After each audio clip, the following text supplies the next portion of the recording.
Hello Neighbor, c'est un jeu d'horreur et d'infiltration où ton objectif est simple. Sur le papier, découvrir ce que ton voisin cache dans sa cave. Sauf que ce voisin est complètement bizarre. Il t'observe, il t'entend, il pose des pièges et il fait tout pour t'empêcher d'entrer chez lui. Le jeu est sorti officiellement le 8 décembre 2017. Il a été développé par Dynamic Pixel et édité par Tiny Build, un studio connu pour publier de nombreux jeux indépendants. Le principe du jeu est assez simple. Au début, tu dois explorer la maison du voisin, récupérer différents objets, résoudre des énigmes et trouver un moyen d'accéder à sa cave. Ça paraît facile sur le papier, mais plus tu progresses, plus la maison devient gigantesque et remplie de passages secrets, de portes verrouillées, de mécanismes cachés et de puzzles de plus en plus compliqués. Ce qui rend Hello Neighbor vraiment différent des autres jeux, c'est son intelligence artificielle. En théorie, le voisin apprend de ta façon de jouer. Si tu passes toujours par exemple par les mêmes fenêtres, il finira par les barricader. Si tu utilises souvent une échelle pour entrer chez lui, il pourra aussi poser un piège juste à côté. Plus tu joues, plus il s'adapte à ton comportement pour essayer de te stopper, ce qui donne l'impression qu'il réfléchit réellement à chacun de tes mouvements. C'est cette mécanique qui rend chaque tentative un peu différente de la précédente et qui a fait la réputation du jeu.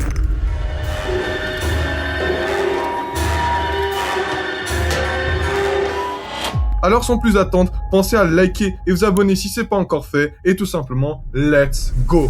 Le jeu s'ouvre sur un jeune garçon qui court derrière un ballon de plage. Son nom est Nicky, et comme vous l'avez sûrement compris, c'est lui que nous allons incarner pendant toute cette aventure. Alors qu'il s'arrête pour récupérer son ballon, il entend des bruits étranges provenant de la maison de son voisin, Monsieur Peterson.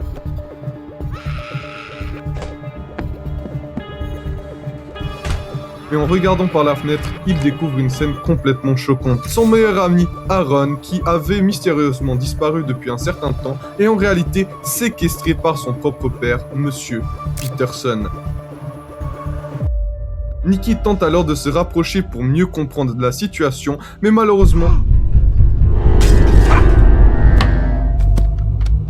sans hésiter une seconde, il se précipite sur lui et l'attrape, avant que Nicky ne puisse réagir. Il voit Monsieur Peterson enfermer son fils dans la cave, puis cacher soigneusement la clé qui permet d'y accéder. À partir de ce moment-là, notre objectif est clair. Nicky va devoir explorer toute la maison du voisin afin de récupérer plusieurs objets indispensables à sa progression, comme une clé anglaise, un coupe-boulon permettant de retirer certains cadenas, mais surtout la célèbre clé rouge qui ouvre l'accès à une partie essentielle de la maison, la cave. Évidemment, rien ne sera simple. Pendant toute l'aventure, le voisin nous poursuit sans relâche, et plus le temps passe, plus il installe des pièges, des caméras de surveillance et différents obstacles pour empêcher le joueur d'avancer. Chaque tentative devient donc un peu plus compliquée que la précédente. Lorsque le voisin nous attrape plusieurs reprises, le jeu nous montre également plusieurs flashbacks de son passé. Dans le premier, on découvre une maison plongée dans l'obscurité. On avance lentement et l'on voit Monsieur Peterson appeler sa femme afin de partir quelque part en voiture. Quelques instants plus tard, une roue est projetée hors du véhicule. En se rapprochant davantage, on comprend que le voisin vient d'avoir un grave accident de voiture. La chaussure retrouvée devant le véhicule nous laisse penser que sa femme a été violemment blessée lors de l'accident.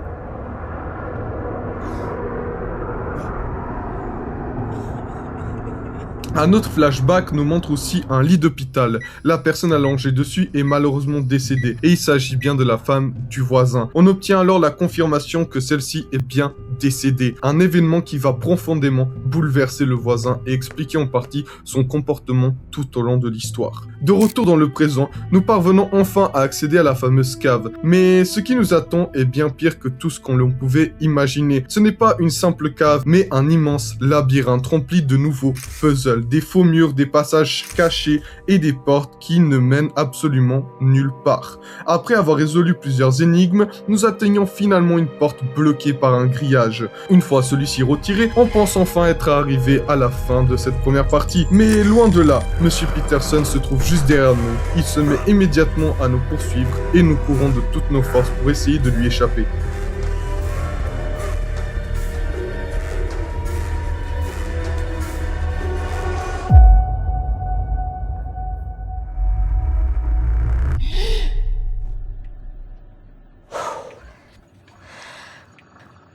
Notre protagoniste se réveille cette fois-ci dans la cave du voisin. On peut facilement comprendre qu'il est enfermé depuis un bon moment, notamment en voyant les trous dans les chaussettes de notre personnage principal. Un petit détail qui montre que le temps a passé.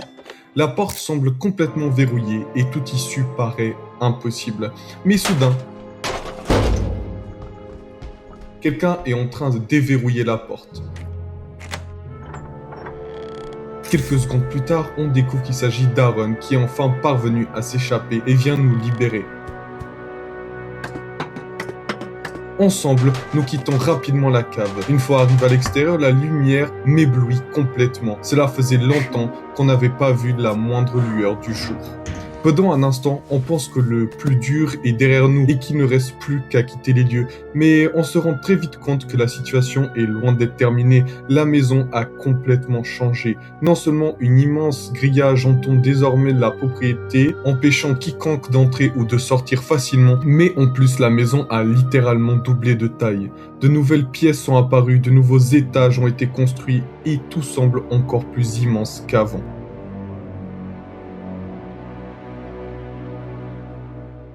Cette fois, les énigmes sont beaucoup plus compliquées et demandent davantage de réflexion. Au fil de notre progression, plusieurs secrets intéressants sont cachés un peu partout dans la maison. Pour récupérer le pied de biche, il faut d'abord mettre la main sur une pelle qui se trouve au fond du bassin du requin après avoir vidé toute l'eau. Le pied de biche qui va donc nous être utile pour fuir la maison du voisin. Une fois la pelle récupérée, il faut venir creuser un endroit bien précis où l'on découvre une tombe. Et là, les choses deviennent vraiment intrigante. À l'intérieur se trouve une clé de maison de poupée. C'est un détail qui peut sembler anodin, mais il soulève une question très importante. On sait que Monsieur Peterson avait également une fille. Alors, est-ce que cette tombe pourrait avoir un lien avec elle? Est-ce qu'elle serait elle aussi décédée? Le jeu nous donne jamais une réponse totalement claire, mais il laisse volontairement planer le doute. Après avoir récupéré cette clé, on ouvre la maison de poupée, ce qui permet de déverrouiller la porte des toilettes. À l'intérieur, on récupère une petite figurine en forme de Lego, qu'il faut ensuite placer sur un socle afin qu'elle grandisse jusqu'à devenir immense. Je sais, dit comme ça, c'est complètement absurde, mais bienvenue dans Hello Neighbor, un jeu où les puzzles suivent une logique très particulière. Une fois toutes ces étapes terminées, on récupère enfin le pied de biche. On l'utilise pour retirer les planches qui bloquent la sortie et cette fois-ci, Nicky fonce vers la liberté. Il court aussi vite qu'il peut en direction de la sortie. Derrière lui, Monsieur Peterson tente de le rattraper, mais il est également occupé à essayer d'empêcher Aaron de s'échapper. Alors pendant que Nick s'enfuit, Aaron reste derrière et distrait Monsieur Peterson, laissant alors Nick partir et fuir cette maison horrible.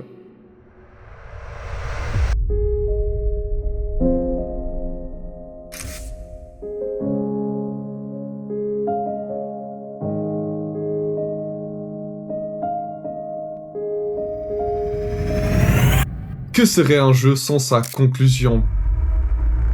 Bienvenue dans l'acte 3. Plusieurs années ont passé et Nicky est désormais adulte. Obligé de quitter son appartement, il décide de retourner vivre dans la maison de son enfance. Oui, celle qui se trouve juste en face de la maison de Monsieur Peterson, donc le pire cauchemar de notre personnage principal. En arrivant sur place, il remarque immédiatement que le quartier a énormément vieilli. Tout semble abandonné et la maison du voisin est désormais complètement brûlée. On pourrait croire que tout est fini, mais pourtant, lorsque Nicky se rapproche de cette maison, quelque chose d'étrange se produit. Une mystérieuse ombre commence à apparaître un peu partout.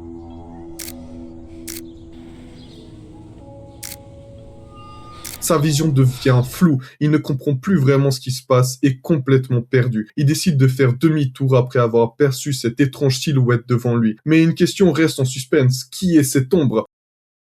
En réalité, cette créature représente tous les traumatismes que Nicky a gardés depuis son enfance. Et on découvrira plus tard qu'il n'est pas le seul à avoir cette présence inquiétante. Nicky retourne alors chez lui, mais en regardant une dernière fois par la fenêtre, il aperçoit encore cette silhouette. Épuisé, il décide d'aller se coucher afin de reprendre ses esprits.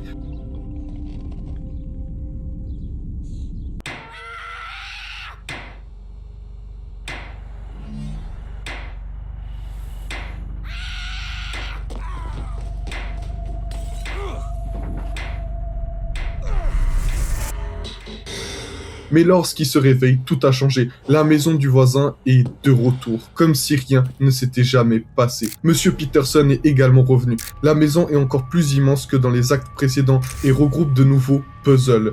Il faut récupérer le pied de biche afin d'ouvrir une nouvelle porte. Le problème, c'est que celui-ci est brûlant. Il faut donc d'abord le refroidir avant de pouvoir le prendre. Après plusieurs étapes supplémentaires, on accède au premier cauchemar de Nikki. On se retrouve dans un supermarché complètement vide. Ces 3 mini-jeux sont directement inspirés des peurs et des souvenirs d'enfance de notre personnage principal. Dans ce premier cauchemar, Nikki revit le moment où il était enfant et il s'était perdu dans un supermarché. Pour réussir cette épreuve, il faut esquiver des mannequins en s'accroupissant afin de devenir invisible, tout en remplissant un chariot de course. Une fois le défi terminé, Nikki débloque son premier pouvoir, l'invisibilité. Le deuxième mini-jeu se trouve dans une partie séparée de la maison. Après avoir utilisé la clé rouge, on entre dans un immense placard alors que notre personnage est minuscule. Cette scène représente le sentiment de faiblesse et de vulnérabilité du ressenti de Nick lorsqu'il était enfant. Il faut alors réaliser un long parcours rempli d'obstacles jusqu'à la fin du sommet. Une fois arrivé tout en haut, on obtient un nouveau pouvoir, le double saut.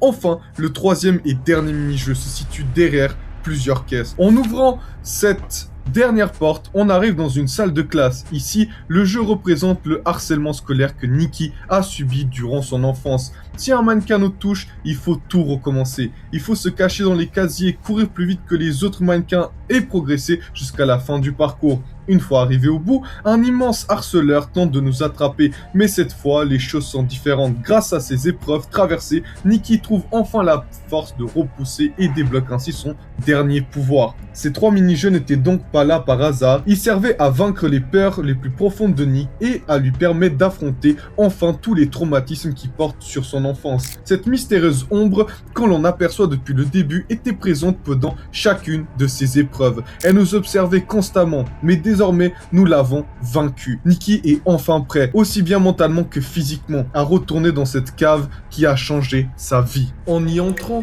tout paraissait familier, mais le temps a laissé des traces. Les lieux sont détruits, abandonnés et bien plus sombres qu'auparavant. Nous connaissons déjà le chemin, mais cette fois nous devons faire face à cette mystérieuse ombre. Grâce au pouvoir d'invisibilité, il suffit de s'accroupir pour passer discrètement devant elle. Ensuite, nous utilisons le double saut afin d'atteindre la porte devant laquelle le voisin nous avait autrefois poursuivis. Sauf que cette fois, l'histoire est différente. Lorsque Monsieur Peterson tente de nous attraper, une nouvelle fois, nous avons enfin la force de le repousser et de refermer la porte derrière lui. Plus rien ne peut nous arrêter. Nous avançons alors jusqu'à la dernière porte. Cette fois, elle n'est plus verrouillée. Nous pouvons simplement l'ouvrir. Et là,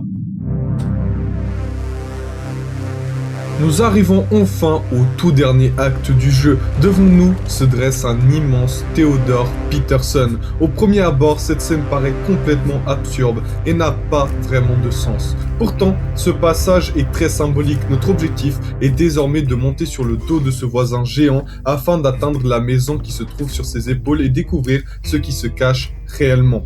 Pour y parvenir, il faut traverser de nombreux parcours, utiliser des parapluies pour planer, lancer des feux d'artifice afin de déclencher certains mécanismes et enchaîner plusieurs plateformes. Après avoir réussi tous ces obstacles, on effectue un immense saut qui nous permet enfin d'atterrir sur la maison située sur le dos du voisin.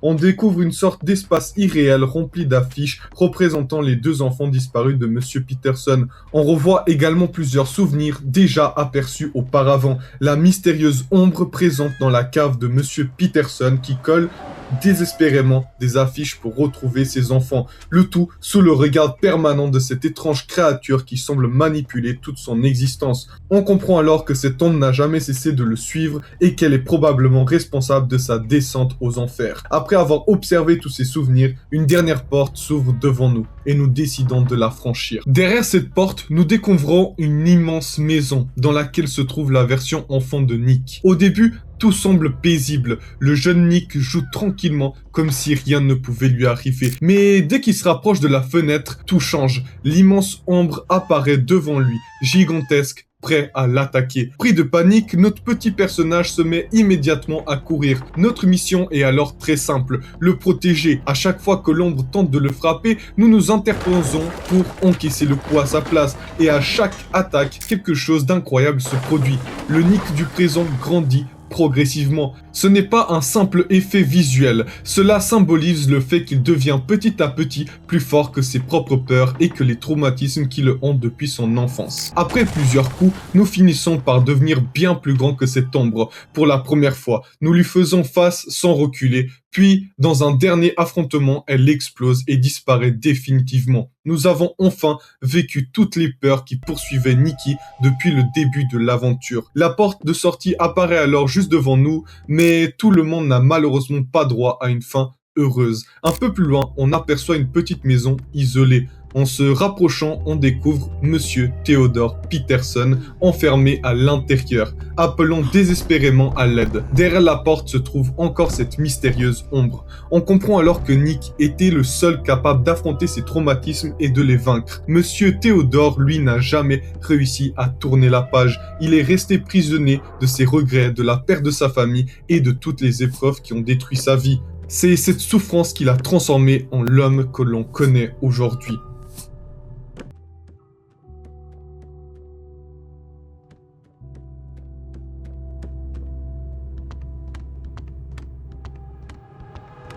Après avoir quitté cet endroit, Nick se réveille enfin. Le monde qui l'entoure paraît désormais beaucoup plus lumineux, plus coloré et plus vivant. Il a enfin réussi à vaincre ses plus grands traumatismes et à retrouver une véritable joie de vivre.